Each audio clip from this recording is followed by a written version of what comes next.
Assalamualaikum warahmatullahi wabarakatuh.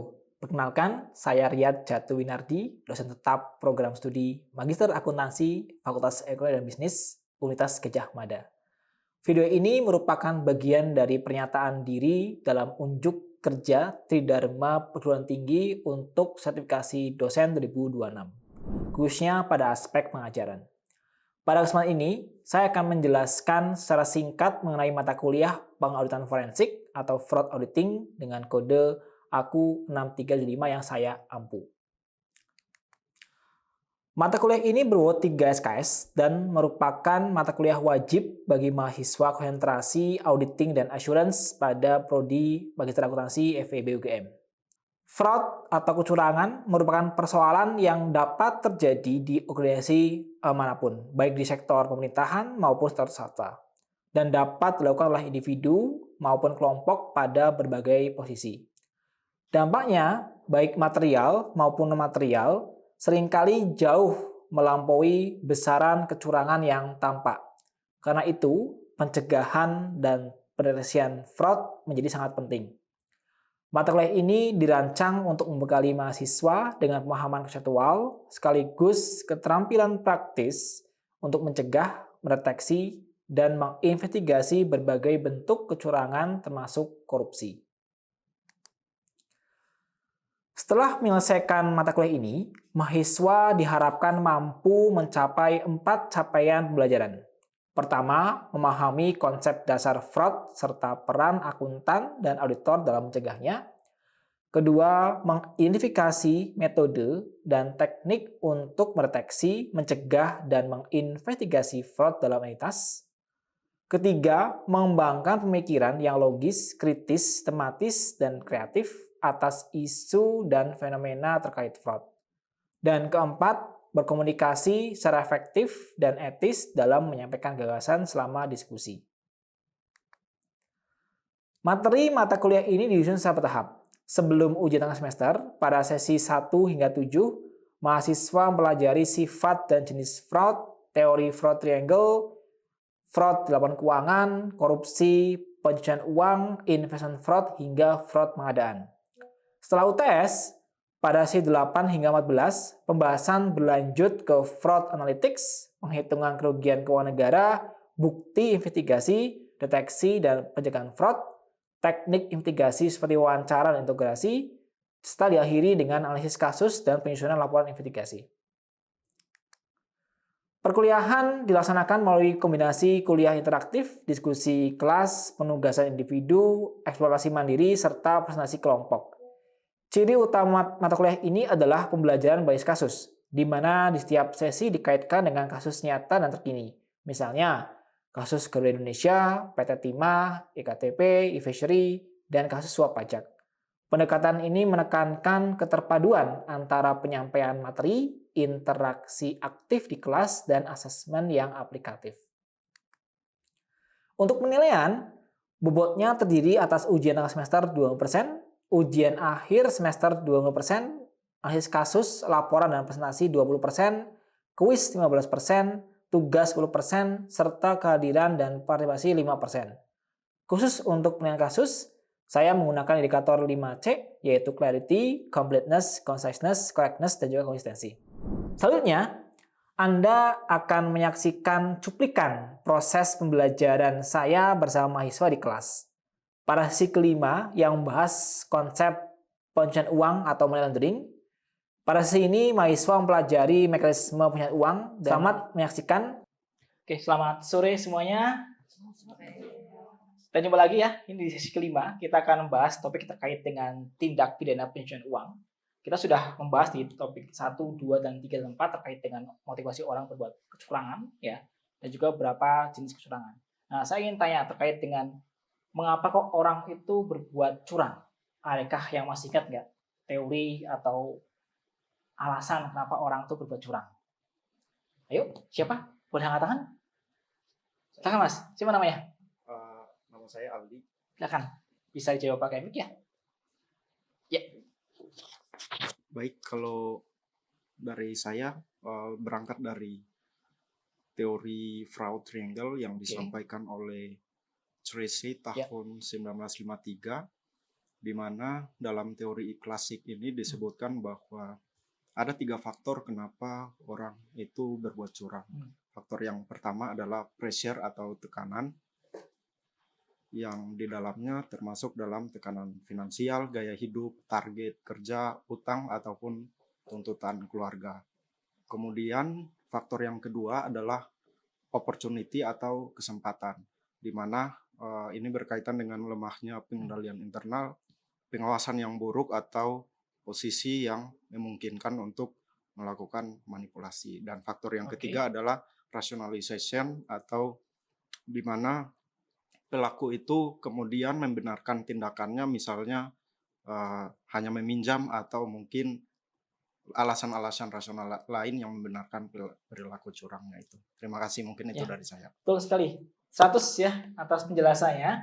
Kita sudah belajar bahwa kejahatan finansial itu selalu ada motivasi yang satunya didasarkan pada fraud triangle sebagai alasan yang mendasarinya. Nah, orang punya banyak modus operandi, punya banyak model untuk berbuat curang, misalkan korupsi, suap, gratifikasi gitu. Nah, kalau kita lihat kenapa orang itu mau dan persisten untuk berbuat curang, satunya adalah karena alasan bahwa berbuat curang itu menghasilkan manfaat finansial. Nah, maka ada kategori yaitu financial crime. Nah, sekarang pertanyaan kedua. Kalau orang itu tidak pernah ketahuan, pasti cenderung untuk terus berbuat. Nah, cara orang untuk tidak ketahuan adalah dengan apa? Supaya orang tidak ketahuan, misalnya ini, saya punya uang dari hasil korupsi. Nah, bagaimana supaya uang tersebut tetap bisa digunakan? Dengan money laundering. Betul sekali. Nah, kita akan membahas terkait dengan pencucian uang ini. Jadi, kita akan mengenal apa itu pencucian uang. Kalau kita lihat definisi secara harfiah ya, bahwa yang namanya mencuci uang adalah pemrosesan hasil kriminal untuk menyamarkan asal ilegalnya. Nah, karena kejahatan finansial itu selalu ilegal, untuk bisa menggunakan kita perlu menyamarkan ya, supaya pelaku dapat menikmati keuntungan tanpa membahayakan sumbernya. Nah, inilah kenapa terus terjadi yang namanya persistensi dari tindakan korupsi. Selama orang itu tidak ketahuan sumbernya juga ya, maka selalu bisa terus terjadi. Nah, di sini kita bisa melihat bahwa motivasi orang untuk berbuat curang karena ada keuntungan bagi pelaku atau kelompoknya. Jadi kalau Mas dan Mbak lihat berita ada pejabat misalkan ya diduga menyimpan emas 74 kg ya, kita tidak tahu dari mana sumbernya, tapi itulah jumlah yang besar ya, kita tidak tahu, tapi yang jelas itulah aset finansial yang bernilai gitu ya. Nah, jadi untuk bisa menikmati dia harus menyembunyikan atau memastikan supaya tidak ada yang membahayakan sumber ilegalnya. Nah, baik. Jadi dulu kita mengenal namanya pemutihan uang. Nah, sekarang sudah ada istilah yang dikenal global yaitu money laundering atau mencuci uang. Nah, kita memiliki Undang-Undang Nomor 15 Tahun 2002 ya. Ini belum secara tegas mendefinisikan apa itu pencucian uang, tapi sudah ada asal-usul kenapa kita mengenal ya ini Indonesia, yaitu upaya menyembunyikan atau menyamarkan asal-usul harta kekayaan yang diperoleh dari tindak pidana. Gitu. Nah, kalau kita bicara lebih detail lagi, usaha itu apa sih? Ya, jadi perbuatan yang dilakukan itu menyangkut banyak hal, dari menempatkan, mentransfer, membayarkan, membelanjakan, sampai menukarkan. Jadi misalkan nih, saya terima uang suap 1 miliar. Gitu. Nah, kalau saya menyimpan uang tersebut di kamar kan repot ya, ya kan? Maka saya secara intuitif akan melakukan apa? Mas dan Mbak, kalau punya uang 1 miliar, biar nggak ketahuan, bisa. Ya, atau yang paling gampang, yang paling instan deh. Uang itu cash, tunai. Supaya gampang, ya, diserahkan ke bank ya. Nah, itu adalah bagian dari menempatkan di rekening misalkan. Ya. Atau kita sudah ada nih uang suap masuk dalam bentuk transfer ya. Nah, tentu kita tidak mau nih uang itu melekat terus di rekening saya. Ya udah, saya pecah, kirimkan ke rekening punya istri, anak ya, atau teman ya. Nah, itu adalah mentransfer di sini. Jadi ada banyak bentuk perbuatan yang dicakup dalam pasal 1 ya di Undang-Undang Nomor 25 tahun 2003. Baik. Nah, terus yang berikutnya adalah sekarang kita mengenal ada 2 jenis kejahatan ya. Kejahatan asal ya, atau kita sebut sebagai predicate crime. Dan yang kedua TPPU. TPPU itulah kejahatan yang kemudian terjadi setelah kejahatan asalnya. Jadi nggak mungkin ada TPPU tanpa ada kejahatan asal, gitu ya. Nah, pelanggaran utama ini bisa apa? Korupsi, tax evasion misalkan ya, gratifikasi misalkan, konflik kepentingan yang dikenal sebagai tindak pidana misalkan, dia menghasilkan sesuatu, nah baru kemudian muncullah pencucian uang. Jadi kalau kita cermati ya, yang namanya TPPU itulah kejahatan yang tidak berdiri sendiri. Jadi muncul ketika ada kejahatan yang menghasilkan aset. Nah, jadi syarat ya, enabling factorsnya adalah kejahatan asal yang menghasilkan aset. Nah, sekarang pertanyaannya, lebih penting mana nih, TPPU-nya atau kejahatan asalnya? Yang paling membahayakan kalau kita bicara dalam konteks investigasi pemberantasan korupsi ya, itu yang mana? Menurut kalian yang mana? Kejahatan asal. Kejahatan asal. Apa alasannya? Ayo. Mungkin sedikit insight sedikit aja. Kenapa? Apa alasan kok kejahatan asal itu yang lebih penting gitu?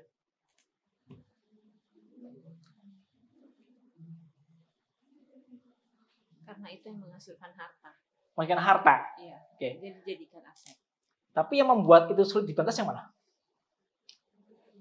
TPPU-nya, ya kan? Yang membuat orang itu jerak itu adalah kalau kita bisa mengungkap TPPU-nya. Ya. Itulah kenapa di Indonesia kita punya instrumen hukum yaitu Undang-Undang Tipikor ya untuk kejahatan asalnya dan Undang-Undang Pencucian Uang untuk kejahatan money. Nah, kita bisa menyita aset ya selama itu ada bukti bahwa tindak pidana pencucian uang itu terjadi. Nah, itu yang bisa pintu masuk untuk nanti memiskinkan koruptor. Baik. Nah, ini contoh untuk kejahatan predikat ya. Ada korupsi, suap, narkotika, perdagangan ilegal, terus ada sektor keuangan ya, ini pasar modal misalkan kita bicara coordinated trading misalkan ya, atau manipulasi harga saham, pump and dump juga bisa. Ada environmental crime dan ada kejahatan umum.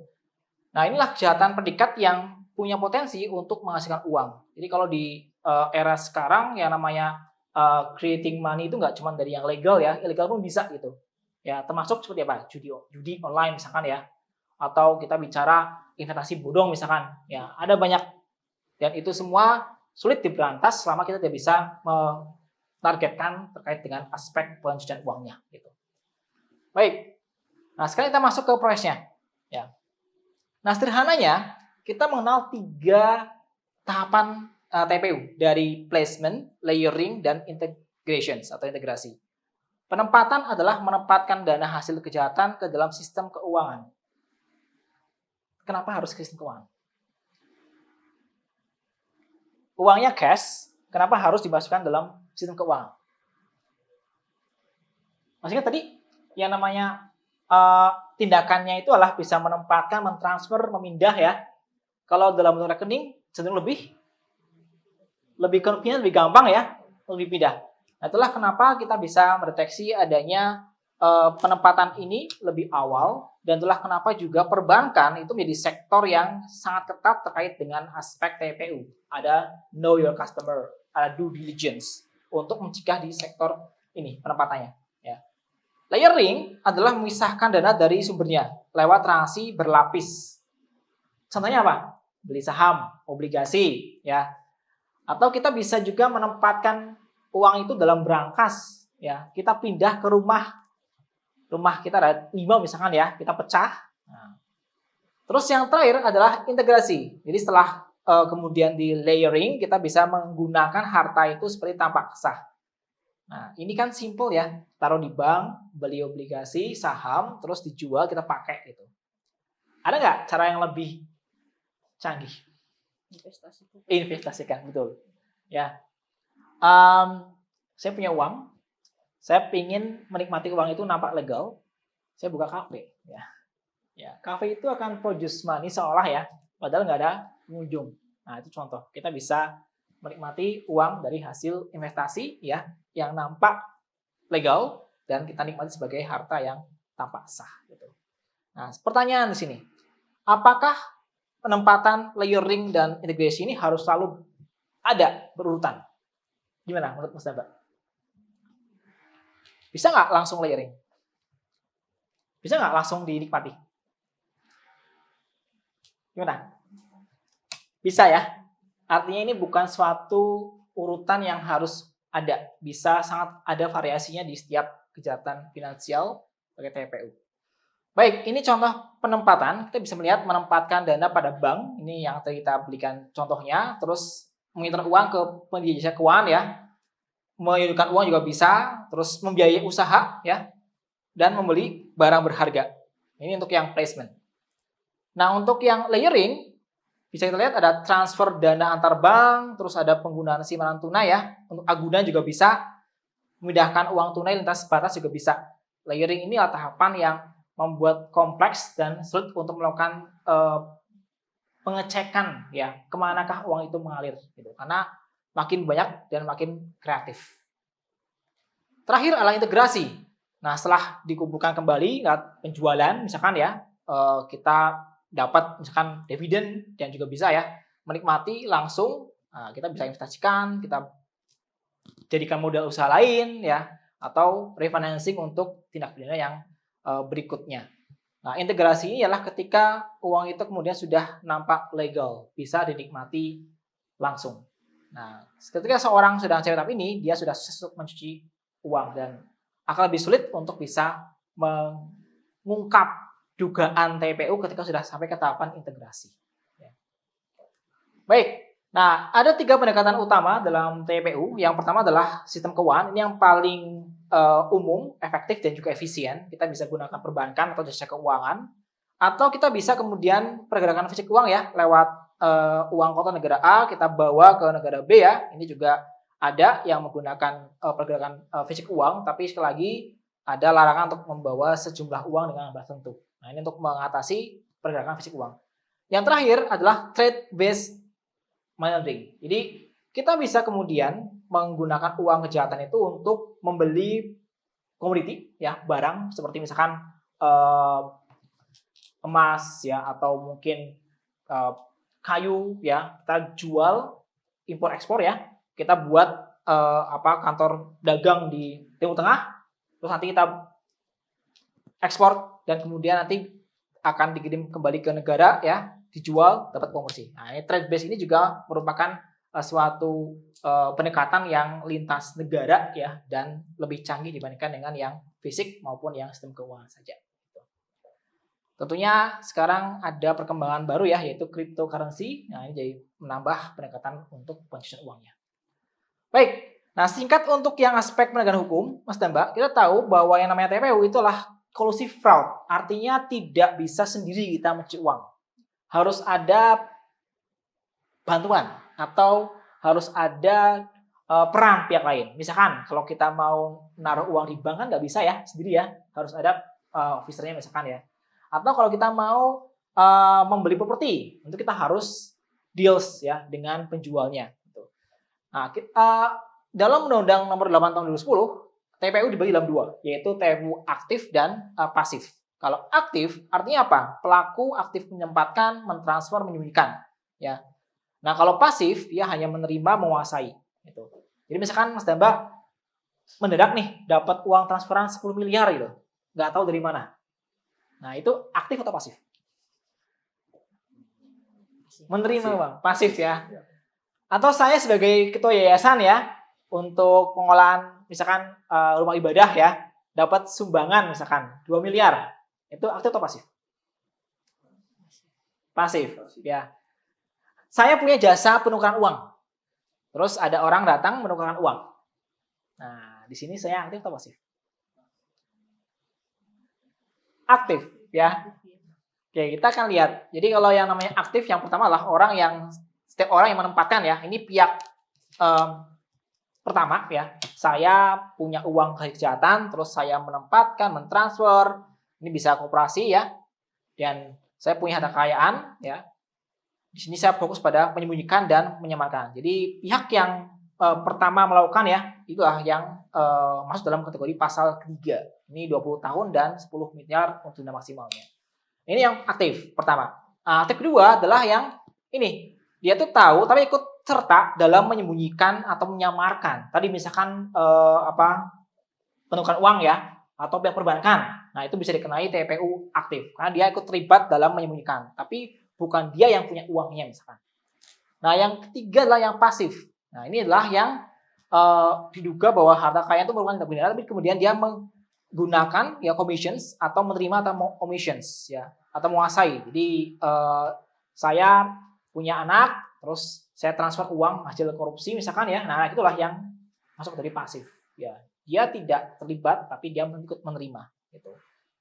Baik, ada transfer, pembayaran, hibah, sumbangan, penitipan. Nah, ini lebih ringan ya. Dia 5 tahun dengan 1 miliar denda maksimal untuk yang terlibat TPU pasif. Jadi kita bisa melihat bahwa pihak yang terlibat baik aktif atau pasif semuanya mungkin sekali dikenai sanksi pidana.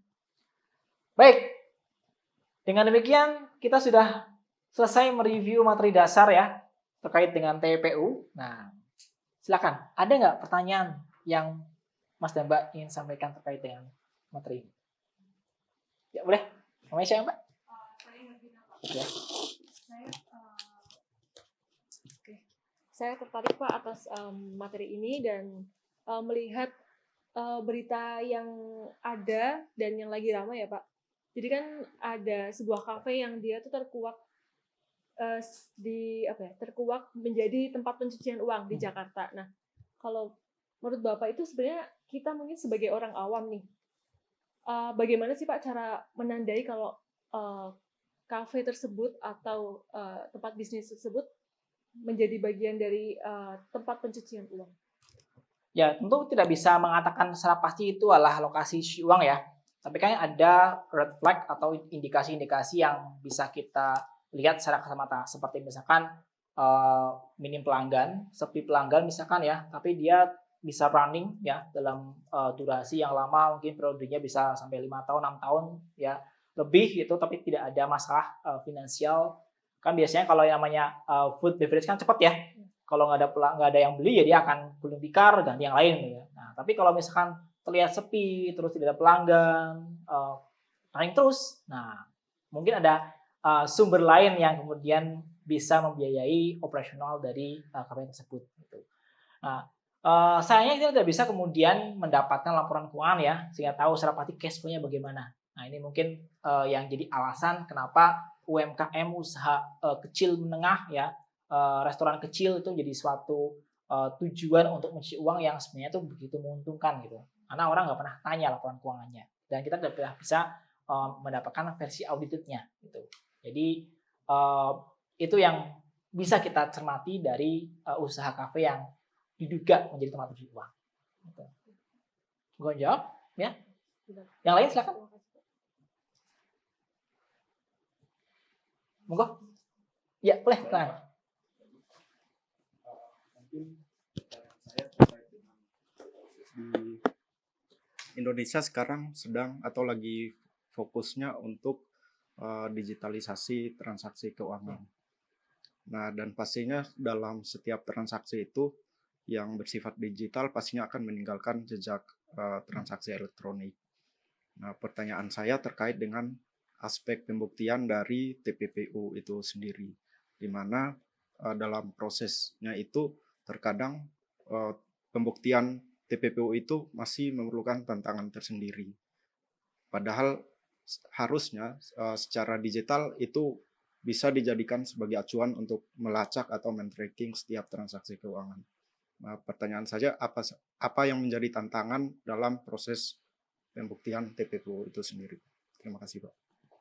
Baik, yang pertama adalah akses data ya. Ini yang perlu koordinasi antara PPATK sebagai Financial Units ya yang memantau transaksi finansial, baik itu digital terutama, dengan pihak jasa keuangan ya, dan juga pihak-pihak lain yang berhubungan dengan transaksi tersebut. Jadi kalau tidak ada koordinasi yang bagus, tentu akan lebih sulit untuk mendapatkan buktinya. Terus yang kedua adalah analisisnya. Jadi kalau kita bayangkan di bank itu kan ada ratusan ribu bahkan jutaan transaksi ya yang terjadi setiap bulan gitu.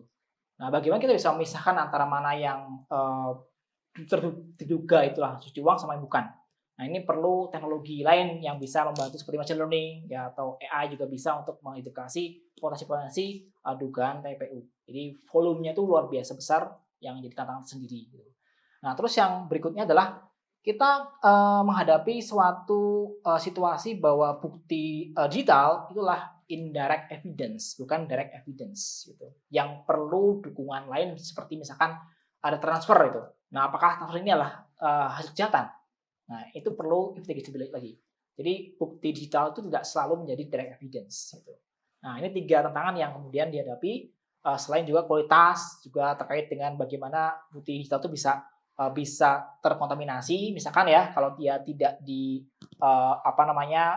periksa dengan seksama, misalkan copy paste itu pun sudah kemudian mengganggu nih keaslian dari bukti digital. Jadi perlu di-clone terlebih dahulu misalkan. Nah, itu lebih ke aspek forensiknya. Mungkin itu beberapa tantangan. Ya, terima kasih Pak. Oke, baik. Untuk Q&A itu cukup ya. Nah, saya ada satu exercise yang bisa dilakukan untuk Mas Damba. Nah, sedikit aja singkat untuk evaluasi. Jadi yang pertama, silakan bisa siapkan HP ya atau laptop. Terus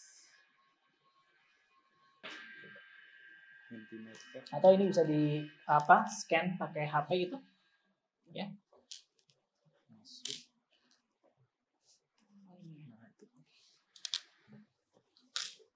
Ya, ini kuis ringan ya. Oke, baik. 1 respon mahasiswa replacement. Yang lain bisa dipilih.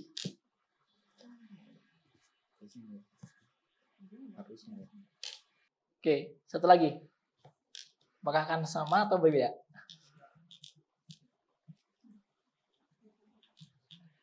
Oke, baik. Namanya terbanyak placement ya. Nah, singkat saja Mas Mbak. Apa alasannya kami itu placement? Kata kuncinya apa di sini? Ada menyimpan ya. Ada usaha untuk mengaburkan nggak? Nggak ada ya, memindahkan. Mungkin setelah menyimpan ini bisa dipindahkan ke berangkas, ke tempat lain. Nah, itu biasanya ke tahapan layering. Ya. Oke. Baik. Saya kira demikian untuk sedikit evaluasi ya. Semoga berguna untuk Mas dan Mbak terkait dengan basic knowledge untuk TPU ya. Terima kasih. Saya akhiri, selamat sore ya. Sehat selalu. Sampai jumpa di lain kesempatan. Ya. Baik, teman-teman semuanya. Ya, terima kasih semuanya. Baru saja Anda menyaksikan cuplikan proses pembelajaran saya pada sesi kelima mata kuliah pengauditan forensik yang berfokus pada topik dasar-dasar pencucian uang atau money laundering. Dalam sesi tersebut, mahasiswa diajak memahami konsep dasar pencucian uang, mulai dari pengertian, tahapan, hingga modus dasarnya, melalui paparan materi, tanya jawab, dan juga diskusi kelas. Pada pertemuan selanjutnya, mahasiswa diminta menyiapkan analisis kasus dan presentasi kelompok, sehingga keterampilan analisis sekaligus kemampuan komunikasi mereka terus terbangun secara bertahap. Saya berharap cuplikan pembelajaran tersebut dapat memberikan gambaran nyata mengenai pendekatan yang saya terapkan di kelas. Yang tidak. Demikian saya sampaikan, semoga bermanfaat dan menjadi bagian dari upaya peningkatan kualitas pendidikan tinggi di Indonesia. Wassalamualaikum warahmatullahi wabarakatuh.